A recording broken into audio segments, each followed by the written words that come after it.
নমস্কার, কেমন আছেন আপনারা সবাই? দেবযানীস ফুড অ্যান্ড বেভারেজেস এ আপনাদের স্বাগত জানাই। আজকে আমি নিয়ে এসেছি সম্পূর্ণ নিরামিষ একটি রান্না, যেটা হলো রেস্টুরেন্ট স্টাইল পনির মালাই কোফতা। আমার মনে হয় আজকের রান্নাটা আপনাদের ভালো লাগবে। এটা কিন্তু যেকোনো অকেশনে কিংবা এমনি কিছুতেও আপনারা বানাতে পারেন, যেকোনো সময়ই বানাতে পারেন। আর এটা এতটাই সফট হয় আর খেতে এত টেস্টি হয় যে কেউই কিন্তু খুব ভালোভাবে খাবে। তাহলে চলুন দেখে নিন রেসিপিটা আমি কিভাবে বানালাম।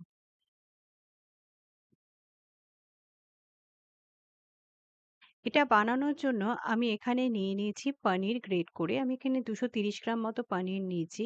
আর 100 গ্রাম খোয়া ক্ষীরও আমি এখানে গ্রেট করে নিয়েছি। তার সঙ্গে আমি এখানে নিয়েছি কাজু আর চালমগজ। এটা আমি গরম জলে ভিজিয়ে রেখেছিলাম। এছাড়া কাজু, আলমন্ড আর কিশমিশ কেটে রেখেছি আর সামান্য দুধে একটু কেশর ভিজিয়ে রেখেছি। প্রথমে আমি এই কাজু আর চালমগজটা বেটে নেব। এর মধ্যে আমি দিয়ে দিচ্ছি 2 টো কাঁচা লঙ্কা আর বেশ কিছুটা পরিমাণ জল দিয়ে এটার একটা পেস্ট বানিয়ে নিচ্ছি। এখানে আমি একটা ফ্রাই প্যানের মধ্যে দিয়ে দিয়েছি ১ চামচ মতো ঘি। এখানে কাজু, আলমন্ড যেই কিশমিশটা আমি কেটে রেখেছিলাম সেটাকে এখানে ভালোমতো একটু ভেজে নেব এবং তারপর লাস্টে যে কেশর ভেজানো দুধটা ছিল সেটা দিয়ে এখানে এটাকে ভালো করে নাড়িয়ে রেখে দিতে হবে। কোনো কারণে ভিডিওটা আমার ওঠেনি। সরি, আপনাদের ভালো করে দেখাতে পারলাম না ওটা। এখানে দেখুন লাস্টে এটা উঠেছে। এখানে আমার কিন্তু এটা একদম রেডি।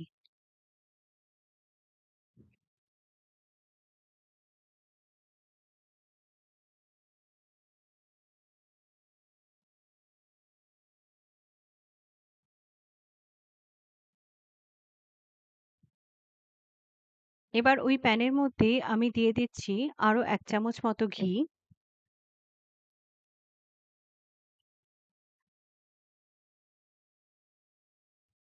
এর মধ্যে দিয়ে দিচ্ছি ৩ টে এলাচ আর একটা তেজপাতা।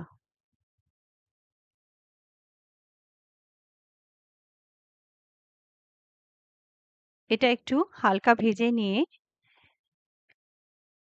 এর মধ্যে দিয়ে দেব সামান্য একটু আদা বাটা। আদাটাকেও তেলে একটু ভালো করে ভেজে নেব যাতে আদার কাঁচা গন্ধটা চলে যায়।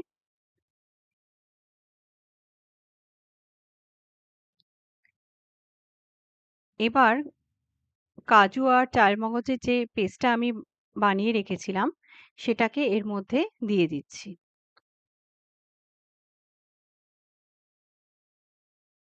এখানে মিক্সিটা ধুয়ে যেটুকুনি ছিল সেই জলটাও আমি এখানেই দিয়ে দিলাম।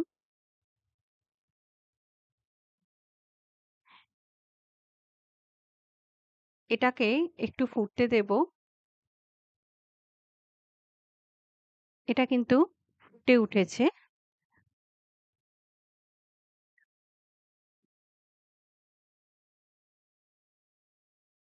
এটাকে খুব বেশি ঘন কিন্তু করব না।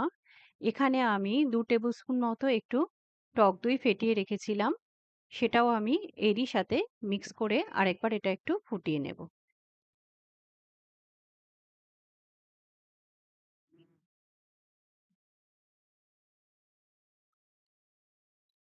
আমি বাকি জলটুকুও মিশিয়ে দিলাম টক দইয়ের বাটিটা ধুয়ে।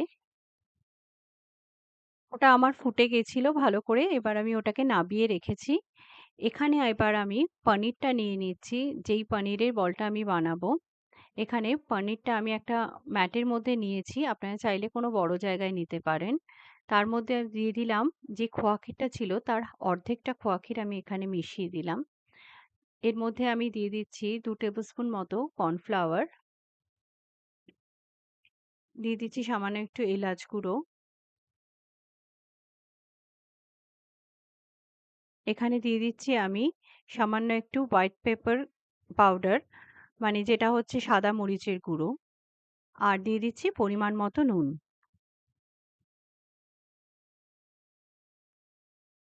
এখানে দিয়ে দিচ্ছি সামান্য একটু আদা বাটা। এটাকে ভালো করে হাত দিয়ে যেভাবে আমরা সন্দেশ কিংবা রসগোল্লার জন্য পনিরটাকে হাতে চেটো দিয়ে ভালো করে আম আ ঘষে, ঘষে মেখে নিই আরকি। ঠিক এক্সাক্টলি কিন্তু এটাকেও ওইভাবেই করতে হবে যাতে কিন্তু এটা একটা সফট ডো তৈরি হয়। ছানাটা কিন্তু দানা, দানা যেন আলাদা করে না দেখা যায়। এখানে আমি চিনির গুঁড়োটা মেশাতে ভুলে গেছিলাম। আমি এখানে ২ চামচ মতো চিনির গুঁড়ো মিশিয়ে দিচ্ছি।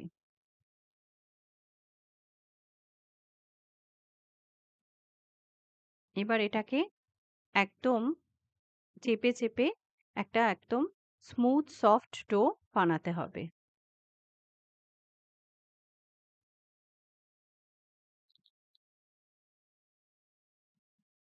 এভাবে এটা আমি মিনিট ৫ এক কিন্তু এইভাবেই এটাকে চেপে, চেপে হাত দিয়ে করে নিয়েছিলাম। এখানে দেখুন এটা কিন্তু একদম স্মুথ একটা ডো তৈরি হয়ে গেছে। আমি সামান্য একটু কর্নফ্লাওয়ার নিলাম এবং এটাকে একটু, একটু করে লেচি কেটে একটা বলের আকার দিয়ে সেটাকে একটু প্রেস করে এর মধ্যে কিছুটা পরিমাণ বাদাম আর যেটা ভেজে রেখেছিলাম আম বাদাম, কাজু আর কিশমিশটা সেটা এর মধ্যে দিয়ে দিলাম। দিয়ে এভাবে একটা বলের আকার করে নিলাম। এইভাবেই কিন্তু সবকটা বল রেডি করে নিতে হবে।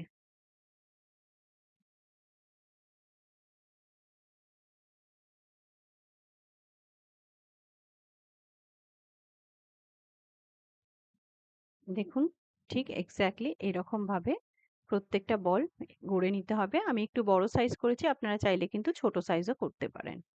কিংবা যেকোনো অন্য শেপও কিন্তু এটার দিতে পারেন।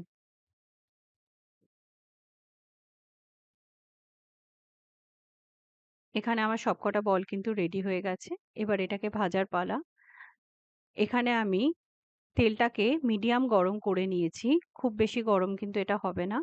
এবং একটা ছেড়ে আমি আগে দেখে নিচ্ছি এটা ফেটে যাচ্ছে কিনা। যদি আপনাদের ক্ষেত্রেও ফেটে যায় তাহলে কিন্তু আরেকটু কর্নফ্লাওয়ার এর মধ্যে মিশিয়ে নিতে হবে। এটা অবশ্য আপনারা বাদামটা ভরার আগে দেখে নিলেই ভালো হয়। তবে আমার কিন্তু এখানে ফেটে যাচ্ছে না। এটা কিন্তু আ একদম মিডিয়াম ফ্লেমেই ভাজতে হবে। আর এটাকে দেওয়ার সাথে সাথেই কিন্তু এটাকে কোনোভাবেই খুন্তি দিয়ে নাড়াবেন না। কারণ এই বলগুলো ভীষণই সফট। আমি কিন্তু খুব একটা ময়দা কিংবা কর্নফ্লাওয়ারের ব্যবহার করিনি। যার জন্য এটা কিন্তু প্রচণ্ড সফট। ফেটে যাওয়ার কিন্তু একটা বিশাল টেনডেন্সি থাকে। কিন্তু এটা ফেটে যাচ্ছে না। সুন্দর করে এটাকে আমি তেল দিয়ে আস্তে, আস্তে করে এটাকে ভেজে নিচ্ছি। তবে আরেকটু ডুবো তেলে ভাজলেই কিন্তু এটা ভালো হয়। আপনারা চাইলে কিন্তু একটু ছোট জায়গায় ভাজতে পারেন। তাহলে কিন্তু তেলটা আরেকটুও এটা পেলে ভালো হয় আরকি।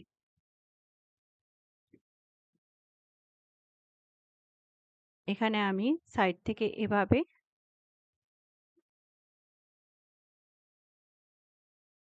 তেলটা দিয়ে, দিয়ে এটাকে ভেজে নিচ্ছি। তবে এটা খুব বেশি কালার কিন্তু করব না। এটা কিন্তু একটু সাদা, সাদাই থাকবে দেখতে। এটা হয়ে গেছে। এটাকে আমি নামিয়ে নিচ্ছি। বাকিগুলোও আমি একইভাবে ভেজে নেব। এখানে আমি একটা ছোট জায়গা নিয়ে নিয়েছি যাতে এটা ভাজতে সুবিধা হয়। আমি ঠিক এভাবেই নাড়িয়ে, নাড়িয়ে এটাকে ভেজে নিচ্ছি যাতে চারিদিকটা ইকুয়ালি ভাজা হয়। ফলগুলো ভাজা হয়ে গেছে। ভিডিও ডিস্টার্বেন্স এর জন্য আমি এখানেও আরেকটা জিনিস আপনাদের দেখাতে পারিনি। আমি এখানে কড়াইতে সামান্য একটুখানি ঘি দিয়ে তার মধ্যে যেই বাকি খোয়া ক্ষীরটা ছিল সেটাকে দিয়ে হালকা করে একটু নাড়িয়ে চাড়িয়ে ওর মধ্যে জল দিয়ে এখানে এরকম একটা স্মুথ পেস্ট বানিয়ে নিয়েছি। এবার এর মধ্যে যেই কাজু, আলমন্ড বাটা দিয়ে যেই আম কারিটা আমরা দই দিয়ে যেই কারিটা আমরা বানিয়ে রেখেছিলাম, সেটাকে এরকম ছাঁকনির সাহায্যে ছেঁকে আমি এর মধ্যে দিয়ে দিচ্ছি। কারণ আম এটা যেহেতু মালাই কোফতা, এর মা এর টেক্সচারটাও খুব সফট হওয়া দরকার। কারির মধ্যেও যদি বাদাম এক্সট্রা কিছু থেকে থাকে কিংবা আমি যেই তেজপাতা, এলাচ দিয়েছিলাম সেটা যাতে এখানে এভাবে না থাকে, একটা স্মুথ টেস্ট কারি তৈরি হয়, সেটার জন্যই কিন্তু এটা ছেঁকে দেওয়া। তবে আপনারা চাইলে বাড়িতে কিন্তু আ নরমাল ভাবেও করতে পারেন, কোনো অসুবিধা নেই। এখানে আমি দিয়ে দিলাম পরিমাণ মতো নুন, দিয়ে দিচ্ছি একটু চিনির গুঁড়ো,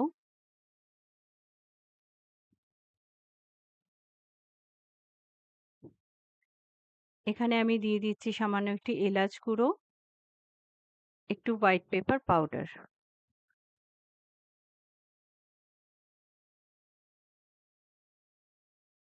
এটা ভালো করে নাড়িয়ে চাড়িয়ে একটু ফুটিয়ে নেব।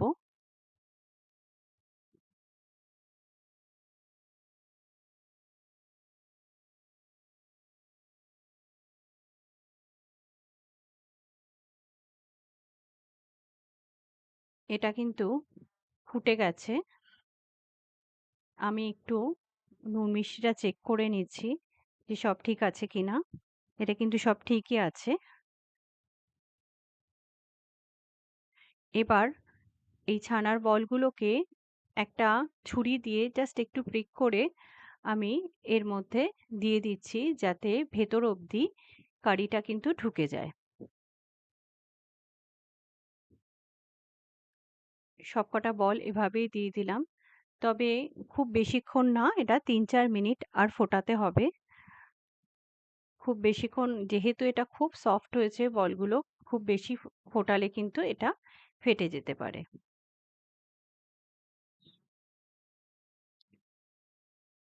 আমি এভাবে ওপর দিয়ে দিচ্ছি, কেননা এটাকে বেশি নাড়ানো সম্ভব না, যেহেতু খুব সফট বলগুলো।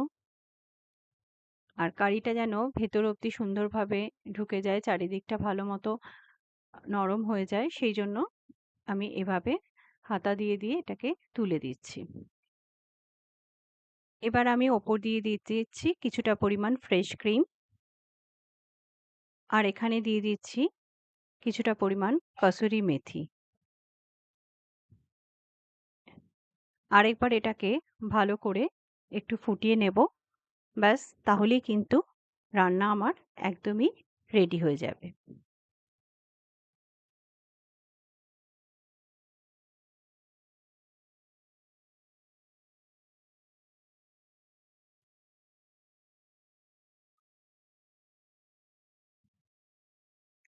এটা কিন্তু ফুটে গেছে, আর কিন্তু এটা বেশিক্ষণ ফোটাবো না। এবার এটাকে নামিয়ে নেব। এখানে দেখুন, আমি একটা মালাই কোফতা নিয়েছি। অলরেডি দেখুন এটা কতটা টেনে গেছে গ্রেভিটা। আমি এটাকে ভেঙে দেখাচ্ছি যে ভেতরে টেক্সচারটা কিরকম এসছে। এখানে দেখুন কতটা সফট হয়েছে আর নরম হয়েছে এটা। আর ভেতর অবধিও কিন্তু বেশ অনেকটাই এই মাল কারিটা ঢুকেছে। আর প্রত্যেকটা বাইটে কিন্তু এর ভেতরে কিন্তু আপনারা বাদাম, কিশমিশ এগুলো পাবেন। আশা করি আজকে আমার রেসিপিটা আপনাদের ভালো লেগেছে। ভালো লাগলে অবশ্যই একবার বাড়িতে বানাবেন এবং আমাকে জানাবেন আপনাদের কেমন লাগলো। আমার রেসিপিটা যদি আপনাদের ভালো লেগে থাকে, তাহলে আমার চ্যানেলটাকে একটা লাইক, শেয়ার, সাবস্ক্রাইব করতে কিন্তু ভুলবেন না। আর বেল আইকনটা প্রেস করে দেবেন আমার পরবর্তী ভিডিও নোটিফিকেশন পাওয়ার জন্য। আর আমার চ্যানেলটাকে একটু ফলো করে দেবেন। আপনারা সুস্থ থাকুন, ভালো থাকুন, ভালো খান।